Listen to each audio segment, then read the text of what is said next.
In last week's episode of Soap, Elaine told Danny that if he tried to put an end to their relationship, she would have her father put an end to Danny. Bert ended up agreeing to go to an institution where he can hopefully put an end to his invisibility. Meanwhile, Jessica might end up behind bars, since the judge she's ended up with once invested and lost $40,000 with Chester. Confused? You won't be after this week's episode of Soap. This is the story of two sisters, Jessica Tate and Mary Campbell. These are the Tates, and these are the Campbells. And this is Soap. You shut up!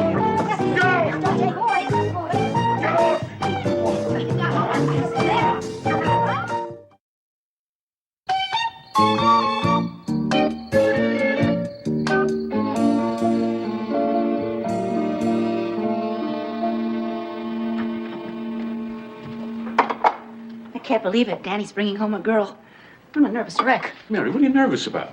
Listen, a guy brings home a girl. It's important. It's serious. I don't know. I used to bring him home because I couldn't pay for dinner. I hope she likes us. I hope she's nice. Oh, God, I'm nervous. Mary, wait a minute. You got this all wrong. She's the one being brought home. She's supposed to be nervous, not you. You're right. I'm not being looked over. I'm doing the looking over. Right. I'm the one that has to like her. Right. Then why am I so nervous? Beats me.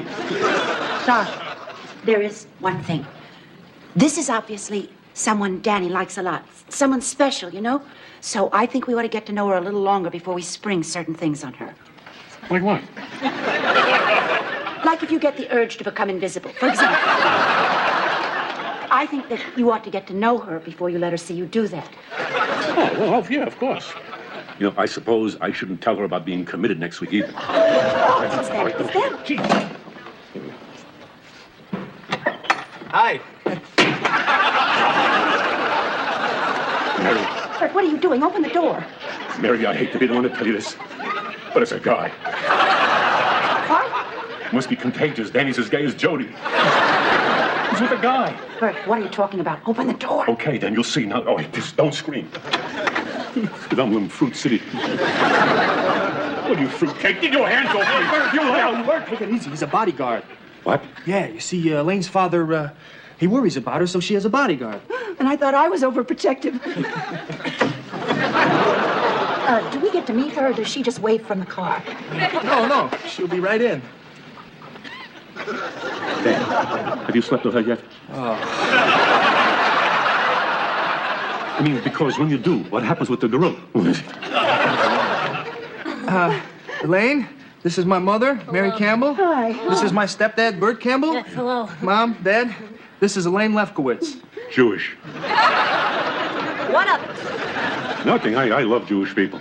Elaine, come in, sit down. Danny, Jewish? So? You don't know about Jewish girls? They're hot. You're going to have yourself a lot of fun here if you aren't already. So, come on, tell me, how did you two meet? Well, he broke in through my bedroom. Boy, you Jews have the greatest sense of humor. It's the truth. You know, it's a good thing you're here tonight, because next week Bert's going to be committed. He thinks he can make himself invisible. I want you to know everything about this family before marrying into it. Hi, everybody. Hey, what is he? Some kind of weirdo? I don't know. Get your hands off me, you goon! See that? He thinks that doll is real, and to tell you the truth, sometimes so do I. He's nuts. He's my son. He's still nuts. Miss... Hey, do I get to meet the dindle or what? Elaine, this is Chuck and Bob. Guys, this is Elaine Lefkowitz. Hi. Hi, nice coat. You folks polar bears? For a fish, maybe she'll do a trick. Cute, huh? Hi. Danny, for me? You shouldn't have. Hi. Don't you think we should talk first? Elaine? That's her. Elaine, this is Jody. Jody, this is Elaine Lefkowitz. Hi, Jody. Hi. Jody's a fruit. Oh, hey, whose family's perfect? My father's a gangster. Your father's a gangster? Our father's a gangster. Hey, Hey, your son is a fruit. He's not my son. He's my son. Well, he's crazy. All right, that's it. I've had it. I'm leaving.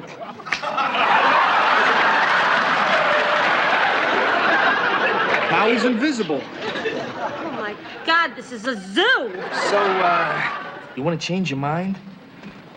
Hey, cutie, want to mess around? Excuse me. Can I have your attention, please? I am sure Danny called and told you all to act as strange as possible. But I'm afraid you've oversold it. No family can be this crazy.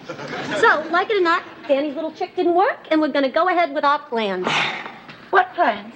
Well, you see, Ma, it's, Danny and I are getting married. Oh, wonderful. He'll get a blood test, and the bear will get a rabies shot.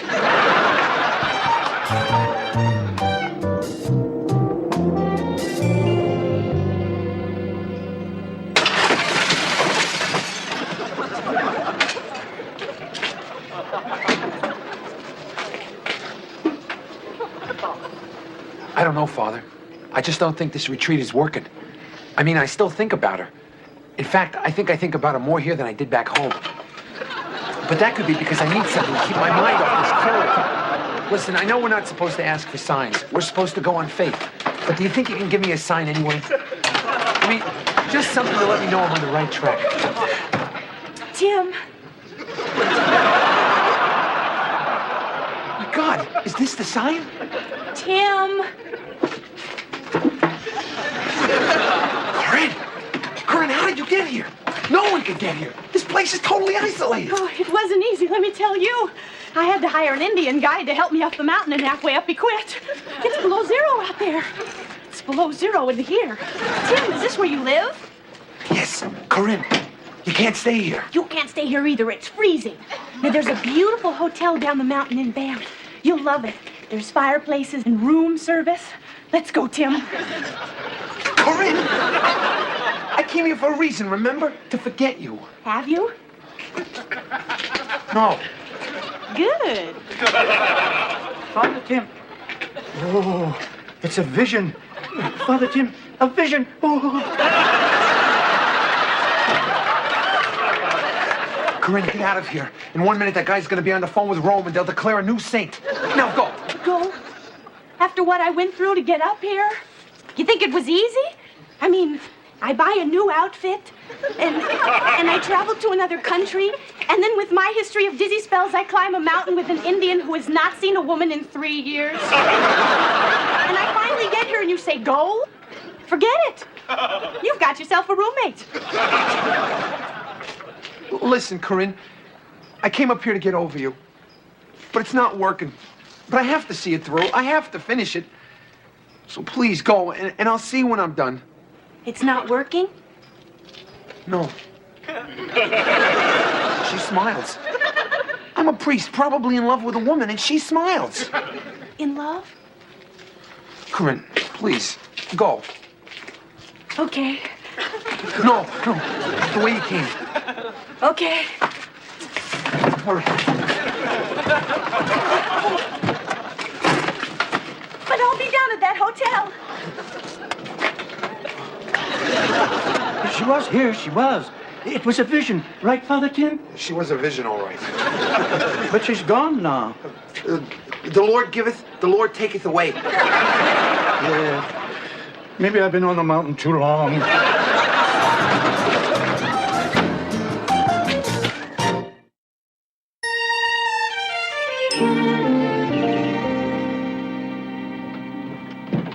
Well, I've never been so embarrassed in all my life. Why? To have to call Sheriff Tinkler to report your father's disappearance the very morning that you're to go on trial for murder. It's insane. What's happening to this family? I know. We certainly are having our run of bad luck. All that wasn't bad enough. The new tie that I was going to wear this morning, it's missing. But you should have told Sheriff Tinkler about that, too, and while he's looking for Daddy, he could look for your tie. Jessica.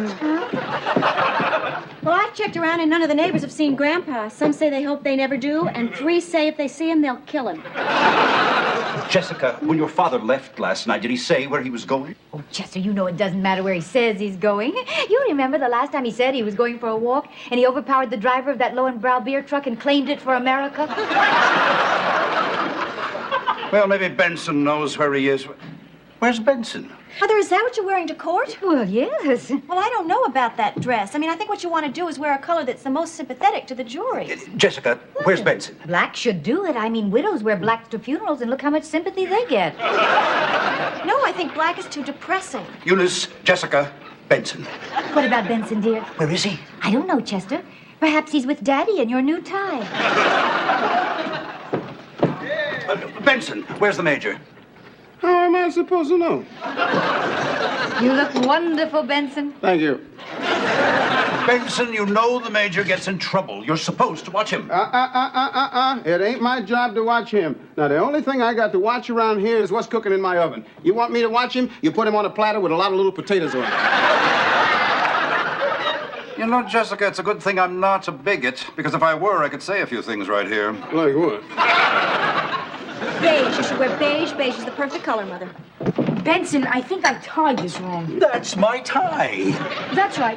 See, I don't have one of my own, so I asked Benson to pick one of yours that would be suitable. You gave him my new tie? How about that? He can't wear that. I'm wearing that. It's all yours. Major, where have you been? Hi, Gramps. Daddy, where have you been?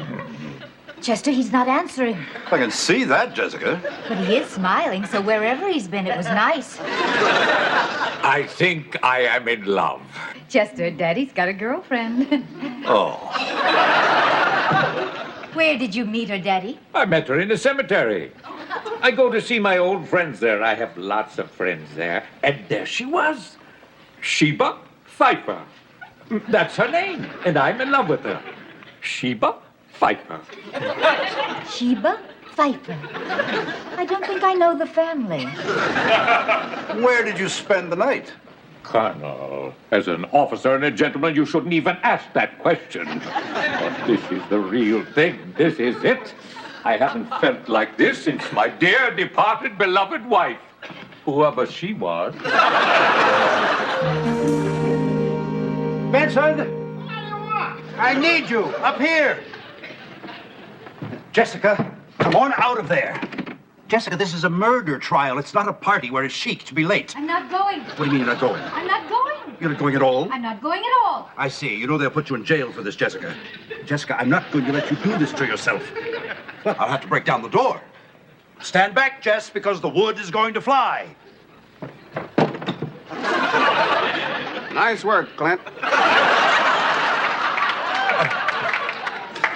Good, solid door. I don't make doors like this anymore. Where are we going? As soon as I can get your mother out of the bathroom. Benson, I want you to go downstairs, get a ladder, go up on the roof and through the window. Are you talking to me? What, are you crazy? I ain't going up on no roof. You go up on the roof. I'll do it. No, you won't. Oh, come on. The last time you were up on the roof, you spent the summer in traction. I ain't going up on the roof, and neither are you. Gotta get her out of there, Benson. So, you go up there. Well, Benson, don't you think I would if I could? No. No, I can't. I get nosebleeds. Nosebleeds?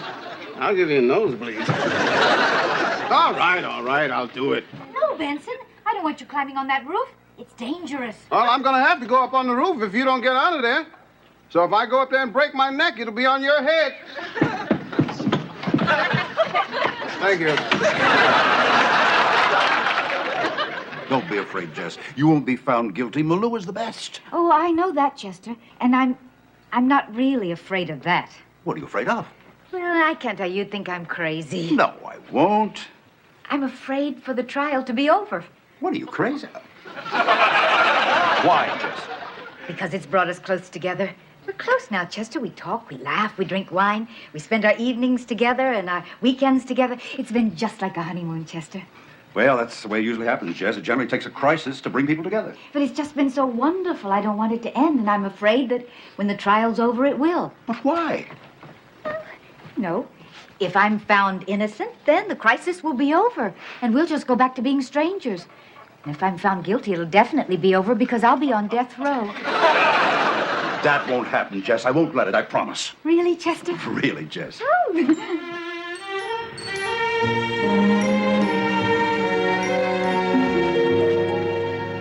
Hello, I'm Carol David, Mr. Maloo's assistant. And you are? Mary Campbell. This is my husband, Bert. Ah, thank you. And you? Danny. Right. And, Chuck. Chuck? Hello. And you're Jody? You sound surprised. You're the suicidal homosexual? Do we have mutual friends? Well, no, it just says, I mean... Well, what did you expect? That I'd be in a dress with a noose around my neck?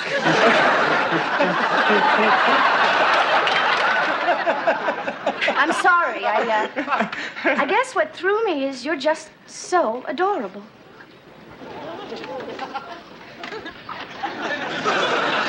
Most suicidal homosexuals are.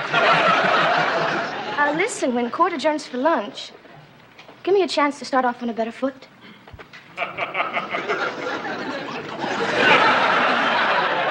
Please. Okay.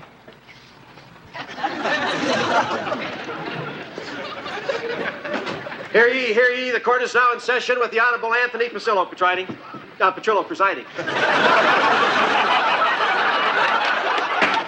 Court will please rise.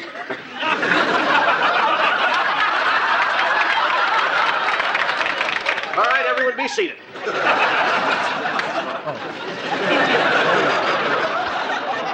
Where the hell is she? This is a murder trial. You can't be late for your own murder trial. Counselor, where's the defendant? Your Honor, they were detained. I think she should be here any second. Well, something must have happened, Your Honor, because Jessica's always on time. That's one thing about Jessie. She's never, ever late. Counselor, who's that? Her sister, Your Honor, Mary Campbell. And this is my husband, Bert. And these are my sons. That's Bert's son. You know, last night, Jessie had a little upset stomach. Maybe she was feeling a little nauseous. Sit down. Hello.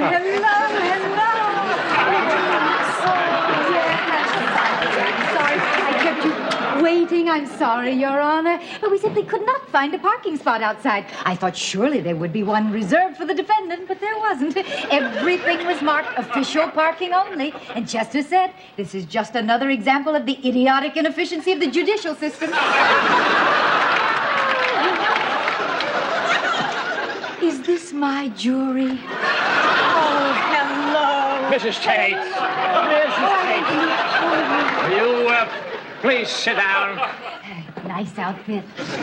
What's this for? In case you want to jot something down or write me a note. Well, why would I want to write you a note? I'm sitting right next to you. Oh, I'll tell you. If I go to Europe in the spring, I'll write you a note.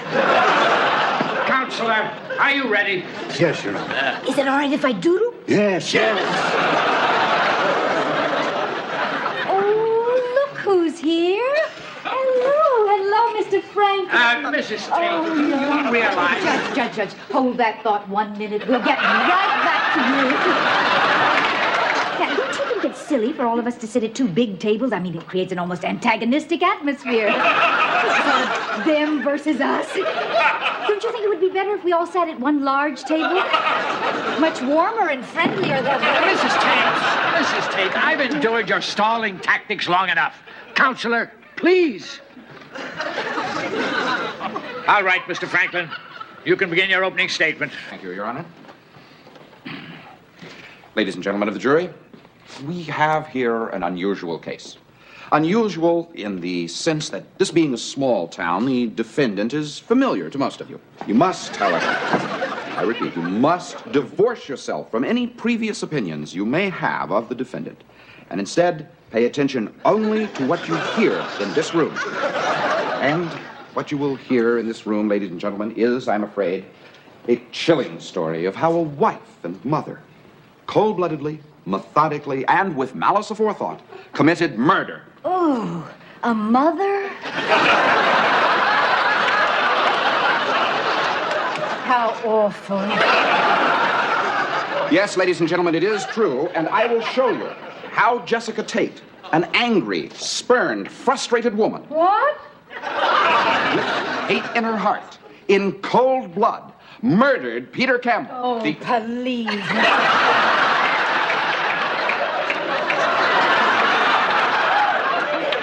never heard anything so rude and awful in all my life. Now, Mrs. Tate, one more word from you, and I'm going to hold you in contempt. Me?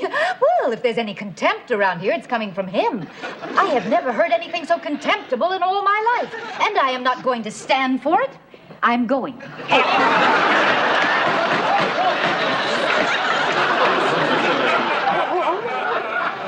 All right, I'll stay.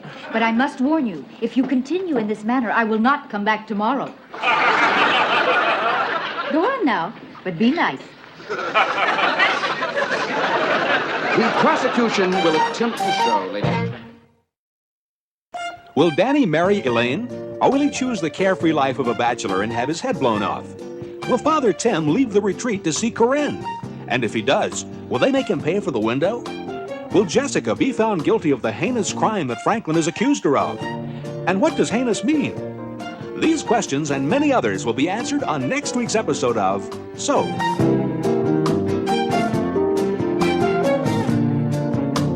Soap is videotaped in front of a studio audience.